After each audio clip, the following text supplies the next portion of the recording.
મારા બાને હું એક દિવસ પૂછતી હતી કે બા કઢી ક્યારે ઉકળી કહેવાય, તો મારા બા કહેતા કે જો અહીંયા મસાલાનો થર થઈ જાય ને ત્યારે કઢી ઉકળી કહેવાય। તો ચાલો રેસીપીની શરૂઆત કરીએ। તો તેની માટે આપણે એક વાટકો છાશ લીધી છે, તેની સામે એક વાટકો પાણી લેવાનું છે।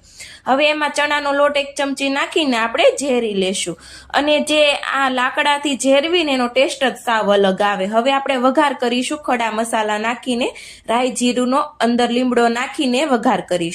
આપણો વઘાર થઈ ગયો છે। હવે આપણે જે છાશવાળું પાણી હતું તે અંદર નાખીને હળદર, મીઠું, ધાણા જીરું, ગોળની ગાંગડી, મરચાંને જો આવી રીતે કટિંગ કરવાના, ઝીણા ઝીણા કટિંગ નહીં કરવાના। જે ગઢા લોકો હોય ને કઢી કરતા ને તો આવી રીતે જ કઢી કરતા, લસણ નાખતા આખું, અને લીલું લસણ હોય તો એ પણ નાખતા, અને છેલ્લે મીઠું નાખે અને ધીમા ગેસે તેને ઉકળવા દેશે, જ્યાં સુધી આમ થર ન થઈ જાય ને ત્યાં સુધી।